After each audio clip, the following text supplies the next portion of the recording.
Namaste students, myself GVN Mr. Kilnagar, Assistant Professor, Faculty of Agriculture and Veterinary Science and Methodology, Jyoti Vidya Peets, Women's University Jaipur. I welcome to all of you in my digital class. Student, I will prepare this lecture for program BSc Agriculture, Honors for SEM. My subject is elective course landscaping. Students, today I am discuss about principle of landscaping. So let's start your topic principles. The principles are the several types, that is unity, rhythms, balance, emphasis, scale, accent and sequence.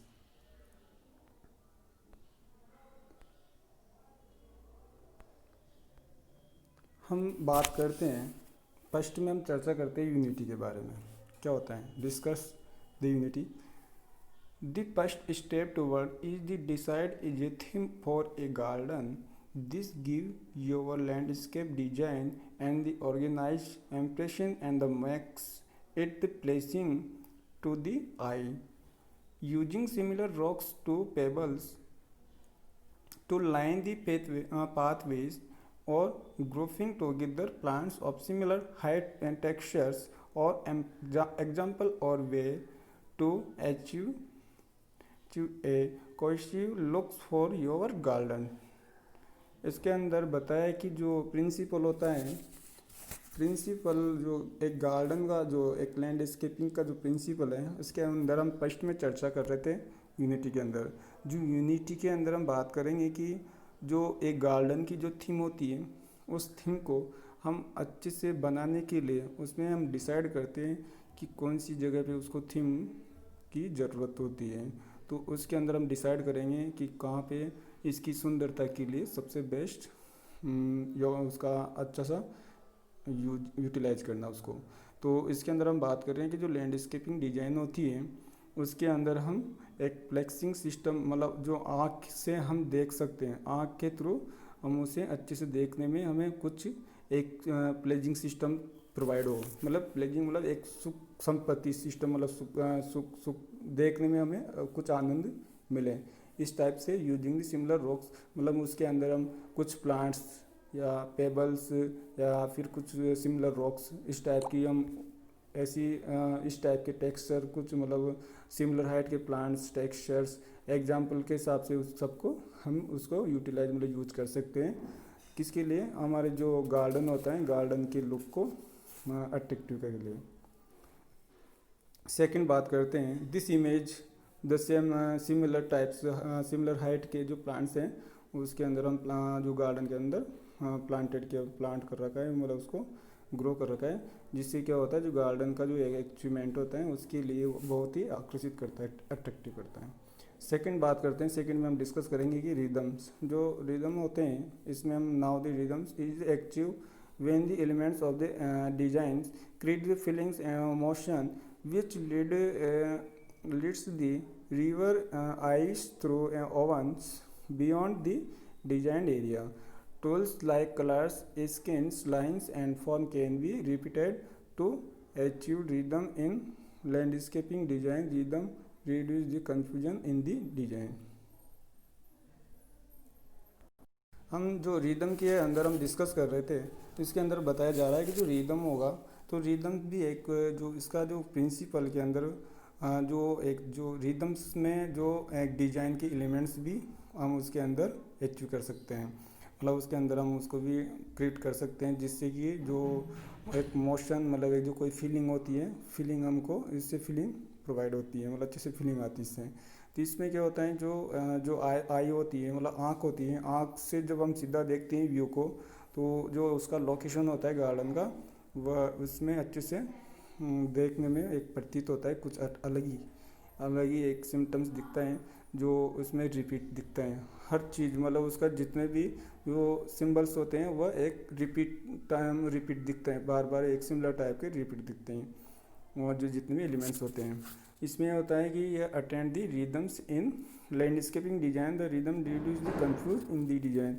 इससे क्या होता है, जो design बनती है different type की design, तो वो एक कन्फ्यूजन का मतलब एक कंफ्यूज करना, मतलब कंफ्यूज को कम करने के लिए रिदम का एक परफॉर्म होता है। इसके बाद हम बात करते हैं rhythm in plants, repetition, alternation and a gradation of type of plants, size, texture और कलर्स। इसके अंदर बताया जो हम रिपीट करते हैं किसी चीज़ का उसके अंदर, तो रिपीट के लिए हम उसको अल्टरनेटिव फॉर्म में भी कर सकते हैं या ग्रेडियंट फॉर्म में, कुछ मतलब टाइप प्लांट्स, कुछ टाइप के अलग अलग प्लांट्स जिसका साइज शेप अलग हो, टेक्सचर, कलर्स, डिफरेंट टाइप के प्लांट्स, जिसको हम एक अल्टरनेट फॉर्म में भी उसके अंदर उसको एक गार्डन पर्पज के लिए यूज कर सकते हैं। तो रिदम्स होता है, rhythm is a hardscapes repetition alternating and the gradient from the material, size, texture and the colour. इसके अंदर भी जो रिदम होता है, एक तो प्लांट से भी हम तैयार कर सकते हैं रिदम को, दूसरा जो रिदम होता है ये हार्ड स्केप से भी तैयार करते हैं। हार्ड स्केप्स मतलब जो कंकर पत्थर, जो जितनी मोटी पतली जो जितनी भी हार्ड स्केप चीज़ होती हैं उनसे भी हम उसको रिपीट कर सकते हैं, मतलब उसको एक डिजाइन बना सकते हैं। इसके बाद हम बात करते हैं बैलेंस, जो थर्ड पॉइंट के अंदर डिस्कस करते हैं। बैलेंस के अंदर जो बैलेंस होता है, बैलेंस का मतलब अपने आप हम समझ में आ रहा होगा आप सबको कि बैलेंस एक इक्वल बैलेंस बनाए रखना, जिसमें जो अगर एक प्लांट होगा तो उसको भी सिमिलर दो प्लांट, मतलब सेम दो प्लांट को ग्रो करना।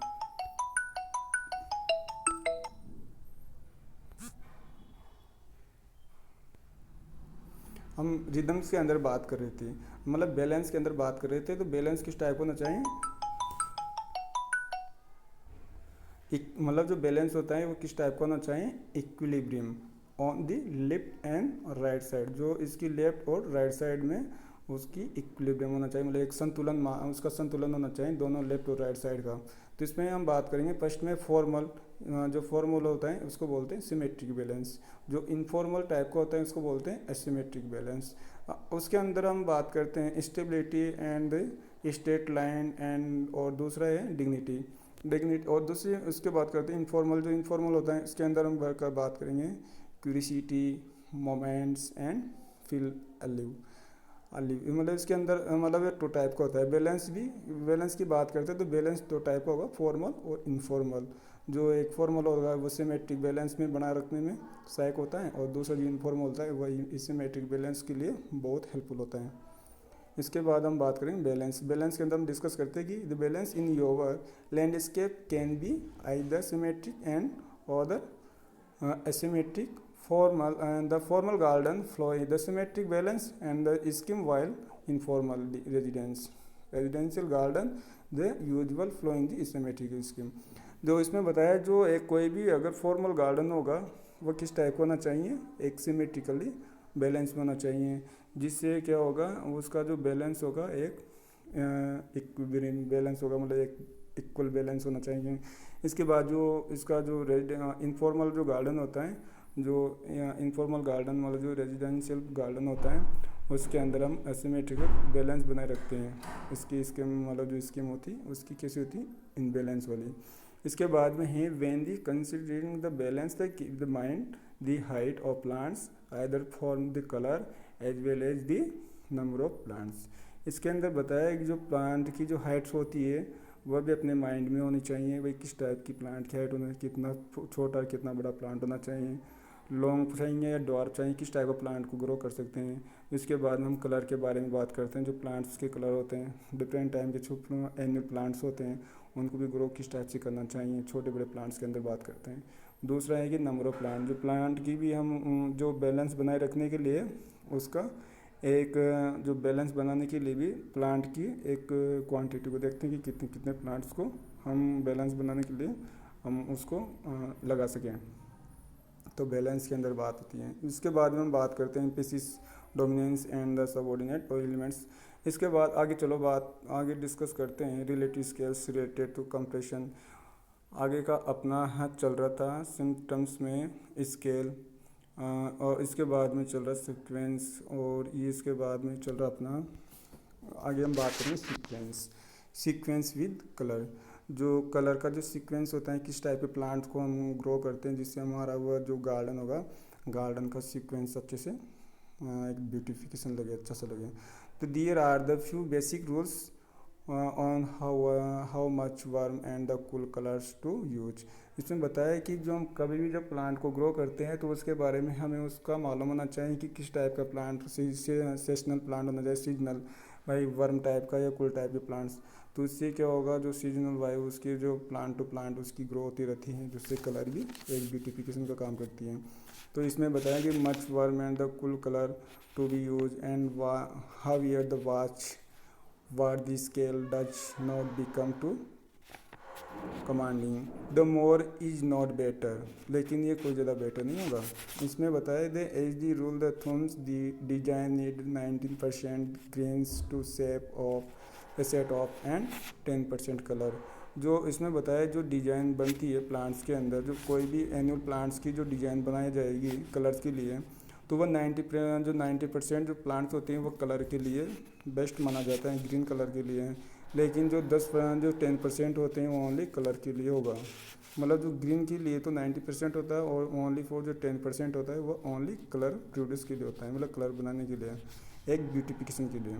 इसके बाद है darkest and the shades and फ्यूरिट intensity dominance and should be use at the focal point. Focal point मतलब जो एक फोकस होता है, इसका एक फोकस पॉइंट होता है, उसके लिए भी ये सबसे बेस्ट होता है। मतलब जहाँ पे जिस जगह पे प्लांट्स लगे रहेंगे उसका सीधा मतलब जो ह्यूमन होते हैं जब वो कोई भी गार्डन में घूमने आएंगे तो उससे उनको एक सीधा आकर्षित होना चाहिए ऐसे प्लांट्स के ऊपर कि यहाँ डिफरेंट टाइप के फ्लावर्स हैं, तो उससे भी ये एक फोकस पॉइंट में उसको एक निर्देशित करता है।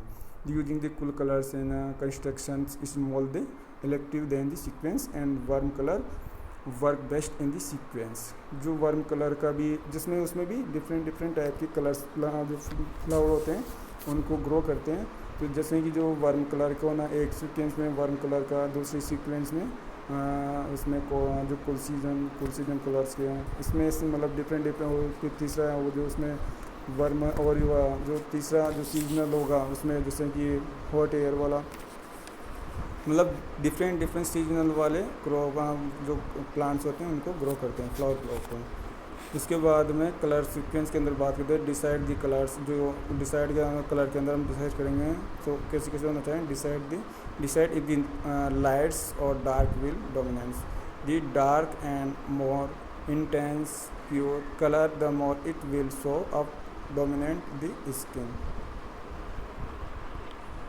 ये दिखाया गया है कि ये कलर डिफरेंट है, जिसमें कि अपने रेड फिर ऑरेंज फिर येलो इस टाइप से मतलब एक सीक्वेंस में कलर को हम ग्रो करते हैं। जिसमें प्लांट की बेड्स होती है डिफरेंट टाइप की बेड्स, तो इसमें से डिफरेंट टाइप का कलर को हम शो करते हैं। इसके बाद में इस टाइप से ये सिम्बल्स दिख रहा होगा। इसमें इसके लास्ट में हम बात करेंगे जो प्रिंसिपल था 7 टाइप का, मतलब लास्ट है एक्सेंट। जो एक्सेंट के अंदर बात करते हैं हम डिस्कस करेंगे कि in landscape design the terminology focal points. जो फोकल पॉइंट्स होता है टर्मिनोलॉजी के अंदर, इसमें बताया कि जो लैंडस्केप में डिजाइन होती है उसके अंदर एक फोकल पॉइंट होता है। फोकल पॉइंट मतलब एक केंद्रीय बिंदु, एक केंद्र सेंटर बिंदु होता है। मतलब सेंटर के अंदर जो गार्डन का जो मेन सेंटर होता है उसके एक सेंटर में उसके अंदर हम क्या करते हैं प्रेजेंट मतलब कोई भी चीज़ को प्रेजेंट करते हैं, जिससे क्या होता है, जिससे क्या बोला जाएगा focalization. The such as the focalization they give the design the sense of purpose and the order without which landscaping is just the careless collection in the plant or the objective empty space, either plants or hardscape pictures including the decorations, yard arts etc.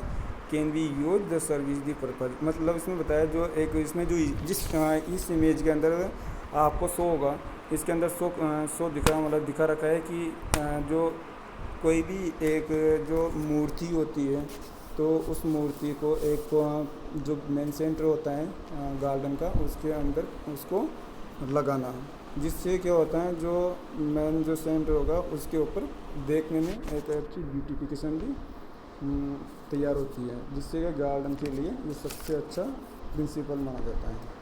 इसके अंदर बताया कि तो इसमें जो plants होते हैं तो प्लांट से भी उसके एक अच्छे से प्लांट्स का साइज़ देके उसका एक स्ट्रक्चर तैयार कर सकते हैं, या फिर दूसरा इसका मेन है जो डेकोरेशन करने के लिए मतलब जो कोई भी पत्थर से बारीकी, जो पत्थर की खुरदरी है मतलब उसको अच्छे से उसको बारीक कारीगर के द्वारा उसको अच्छे से डिजाइन देके शेप साइज देके पत्थर का और उसकी एक मूर्ति तैयार करना।